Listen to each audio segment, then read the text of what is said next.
Quinto domingo del tiempo de Cuaresma. Lectura del Santo Evangelio según San Juan, capítulo 12, versículos del 20 al 33. Entre los que habían llegado a Jerusalén para adorar a Dios en la fiesta de Pascua, habían algunos griegos, los cuales se acercaron a Felipe, el de Betsaida de Galilea. Le pidieron: «Señor, quisiéramos ver a Jesús».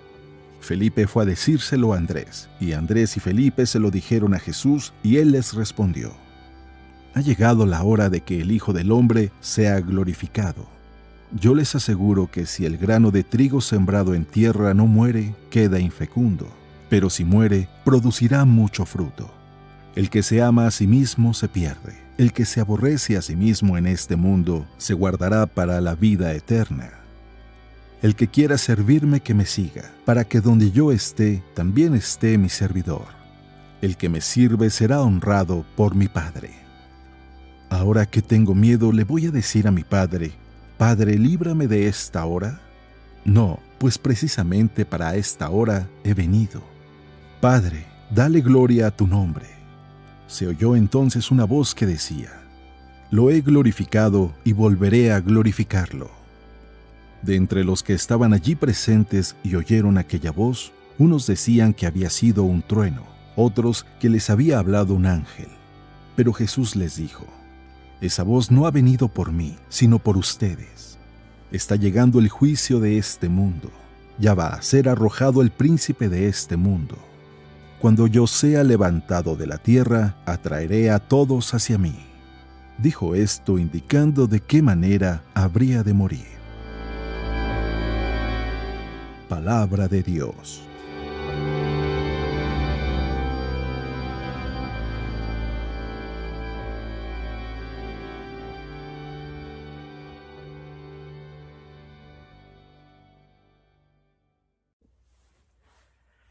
Muy buenos días. Ya estamos en el quinto domingo de Cuaresma. Ya nos estamos acercando a la recta final de este tiempo que lo comparamos como un tiempo de oferta, como un tiempo en donde es más fácil acercarnos a Dios a través de un esfuerzo constante, o mejor dicho, de dejarnos alcanzar por Él. Y para eso hay que quitarnos todos los obstáculos. La Cuaresma la hemos comparado como si estuviéramos en un viaje donde queremos llegar a la meta. No a un calendario más, a una fecha en el calendario, no, sino a una experiencia de vida. La Cuaresma la hemos comparado también como una especie de ejercicio, de gimnasio, donde quizás a través de algunas repeticiones vamos a ir experimentando un cambio en nuestro interior. Sería bueno que hiciéramos un alto y revisar cómo hemos ido recorriendo este tiempo de Cuaresma. ¿Recuerdas cuál fue el primer domingo de Cuaresma? ¿Cuál era el tema que el Evangelio nos proponía? Sí, eran las tentaciones de Jesús y cómo Él salió victorioso. Y en ese Evangelio nosotros reflexionábamos que todos nosotros hemos tenido tentaciones y vamos a seguir teniendo tentaciones, porque parece que es algo de nuestra vida humana, pero aprendiendo de Jesús sabemos cómo salir victoriosos en cada tentación. Si la tentación es la posibilidad de elegir, en Jesús elegimos siempre lo mejor. El segundo domingo de Cuaresma reflexionábamos sobre la transfiguración. Sí, la transfiguración de Jesús en el monte, pero también era una invitación para nosotros esperar ese momento en nuestra vida. Cuando hablábamos de la transfiguración, repetíamos algunas palabras que nos iban a ayudar a profundizar en nuestra fe. Dios nos creó con una figura. Tristemente, el pecado nos desfigura. En Jesús nos configuramos para un día poder ser transfigurados en Él. La transfiguración no es sacar la mejor versión de nosotros mismos, como algunos autores dicen, sino más bien dejar a Dios ser Él a través de nosotros. Es mucho más alto que cualquier aspiración que nosotros pudiéramos tener. Esa es la meta, eso es lo que queremos en nuestra vida, dejar a Dios ser Dios en nosotros. Pero ¿recuerdas cuál era el tercer domingo de Cuaresma? Un domingo muy claro, donde Jesús entra al templo y purifica el templo, echa fuera a todos los vendedores.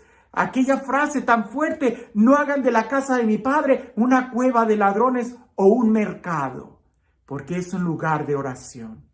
Pero has de recordar que nosotros poníamos el énfasis que esa acción profética que Jesús realizó, en realidad lo que quiere es purificar cada templo de nosotros. San Pablo nos dirá: tú eres templo del Espíritu Santo. Dejemos que Jesús entre y nos purifique para que nuestro corazón solamente se honre a Dios.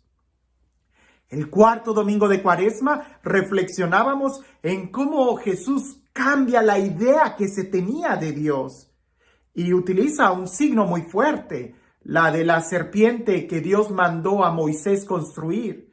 Dios le pidió a Moisés que hiciera una imagen de fierro, que la levantara y que todos aquellos que la vieran quedaran sanados de cualquier mordedura de serpiente. Eso solamente era un símbolo de lo que Jesús iba a realizar en la cruz.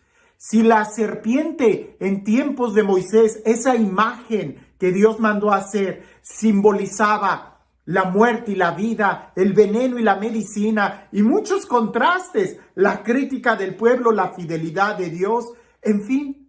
Hoy, Jesús, al ser levantado en la cruz, también simboliza muchos contrastes, lo peor del ser humano y al mismo tiempo lo mejor del ser humano. La crítica, la burla, la humillación, la muerte, el asesinato, pero al mismo tiempo simboliza la fidelidad de Dios, el amor de Dios, la plenitud, su compasión, su misericordia. Solamente Dios puede transformar esos escenarios. Nosotros reflexionábamos en aquel entonces: ¿qué es lo que miras cuando ves la cruz? ¿Ves solamente las heridas? ¿Ves solamente a un hombre sufriendo en la cruz? ¿O eres capaz de mirar a través de esas heridas el corazón lleno de amor de Dios por ti y por mí? Esa pregunta tiene que tener una trascendencia en nuestra vida. ¿Qué es lo que tú miras en tu sufrimiento? ¿Qué es lo que miras en ti? ¿Solamente lo peor? ¿O eres capaz de mirar el plan de Dios en tu vida? Hoy en el Evangelio es un Evangelio muy profundo, porque cuando hablamos del Evangelio de San Juan tenemos que tener en mente todo el Evangelio. Hay unos griegos que se acercan a alguno de los discípulos de Jesús y le dicen: queremos ver a Jesús. Cuando los discípulos se acercan y le dicen a Jesús que allá hay algunos griegos que quieren verlo, Jesús sabe que ha llegado el momento, la hora. Y eso es muy fuerte en el Evangelio de San Juan, porque número uno, la salvación se desborda para todos. No es únicamente para los judíos, sino que Jesús ha venido a salvar a todo el género humano. Por eso, durante su ministerio, Jesús tuvo preferencia únicamente al pueblo de Israel para predicar, para sanar. Pero en este momento, cuando ya las naciones extranjeras, los griegos, se acercan y quieren ver a Jesús, Él sabe que la salvación ya se está desbordando. Y es ahí donde dice: la hora ha llegado, donde tengo que ser glorificado. ¿Qué hora? ¿De qué momento está hablando Jesús? ¿De las 5 o 6 de la tarde? No, Él está hablando del momento pleno. ¿Recuerdas en el Evangelio de San Juan al principio, como cuando María le pide a Jesús ese milagro de convertir el agua en vino en las bodas de Caná? ¿Qué es lo que le dice Jesús a la Virgen María? Todavía no llega mi hora. Y en este momento dice: ya ha llegado la hora. Glorifica, Padre, a tu Hijo. Y eso es muy importante, porque para ese momento Jesús vino, para salvar a todo el género humano. Y la forma en cómo lo va a salvar es precisamente muriendo en la cruz. Jesús mismo lo va a decir momento enseguida: si el grano de trigo no muere, queda solo. Piensa en esto: un grano de trigo, o para escenificar mejor la imagen, un puñado de granos de trigo ¿A cuántos puede alimentar? Quizás a 1 o 2 personas si hacemos 3, 4, 5 tortillas. Pero si ese grano de trigo, en lugar de pulverizarlo y hacerlo tortilla, lo sembramos para que muera, va a crecer y va a producir muchos granos más. La salvación que Jesús trajo, pudiéramos compararlo él mismo como un grano de trigo, era únicamente en ese momento para los que estaban cerca de él. Pero después, cuando él muere en la cruz, se va a desbordar y va a haber abundantes frutos de conversión absolutamente para todo el género humano. Por eso Jesús termina diciendo este evangelio: cuando se ha levantado, atraeré a todos hacia mí. La pregunta que podemos hacernos este quinto domingo de Cuaresma es: ¿queremos nosotros ver a Jesús? ¿Realmente queremos tener un encuentro con Él? Esto es de suma importancia, porque si los griegos en aquel entonces, y mira, griegos, que ellos tenían muchas filosofías, era la cuna del pensamiento occidental, ellos ya estaban buscando a Jesús. Hoy, nosotros no deberíamos de buscarlo con más ganas, con mayor interés. ¿Eres capaz tú de perseverar en tu deseo y en tu convicción de mirar a Jesús? ¿Qué es exactamente lo que estás buscando en tu vida? Porque podemos fácilmente claudicar en nuestro deseo de ver a Jesús. Podemos claudicar en nuestro compromiso o en nuestra jornada de Cuaresma. Podemos claudicar a nuestros propósitos de orar o de ayudar a los demás. Si claudicamos tan fácil, es porque no queremos ver a Jesús. Si quisiéramos ver a Jesús, nada nos impediría poder perseverar. Y a ejemplo de Jesús, cuando llega a ese momento, lo dice el Evangelio, Él tuvo miedo. Dice el Evangelio: ahora que tengo miedo, ¿qué le voy a decir a mi Padre? ¿Que aparte de mí está ahora? De ningún modo. Al contrario, que se haga la voluntad. Se vale tener miedo, se vale estar cansado, se vale tener muchos sentimientos en contra, se vale, Jesús mismo tuvo miedo. Lo que no se vale es claudicar, es renunciar al plan, al proyecto que Dios ha puesto en nuestro corazón.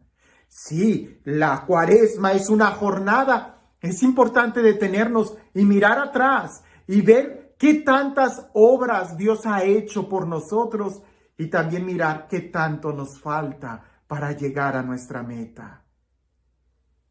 ¿Queremos ver a Jesús? Expresemos este deseo con una conversión interior y no nos detengamos, que aunque estemos muy cansados, no hemos llegado hasta aquí para tirar la toalla, sino más bien para seguir peleando, que para ello tenemos a Jesús que nos ha mostrado cuánto amor nos ha tenido. Y este Dios, el Dios del amor, el Dios de la vida, el Dios que hace nuevas todas las cosas, el Dios que lo renueva todo, que lo restaura y que sale a nuestro encuentro, que sea Él quien el día de hoy nos bendiga. En el nombre del Padre, del Hijo y del Espíritu Santo. Pudiéramos hablar de muchos ejemplos de Tomás Alva Edison y de muchos otros que perseveraron una y otra vez hasta lograr llegar a su propósito, inventar la bombilla eléctrica, inventar los carros de combustión interna y no sé qué tantas otras cosas de gente que ha logrado perseverar. Yo te invito en este momento que trates de mirar en tu vida y que trates de descubrir algo donde gracias a tu perseverancia has logrado conseguir eso. Yo recuerdo que hubo un momento en mi vida en la universidad donde la pasé muy difícil. Estuve casi a punto de subirme al metro de la Ciudad de México y empezar a vender cosas para poder pagar mis estudios y para poder continuar en el plan que Dios había puesto en mi corazón. Fueron momentos quizás de mucha angustia, pero lo logré. Claro, con la ayuda infinita de Dios. Hoy que miro atrás esos momentos y que trato de recordar la angustia que contaba hasta los centavos para poder ahorrar, para pagar la colegiatura, los libros y todos los gastos que implicaba estar en la universidad, me doy cuenta que sí se puede, que solamente hay que tener grandes deseos de querer ver a Jesús. El día de hoy yo no peleo por un título universitario. El día de hoy lo que yo quiero es algo mucho más grande, mirar a Jesús. Y estoy dispuesto a pasar muchas más angustias que solamente una crisis económica. El día de hoy, ¿qué es lo que tú quieres? ¿Y qué es lo que estás dispuesto a hacer por ese sueño? Que tengas un excelente día.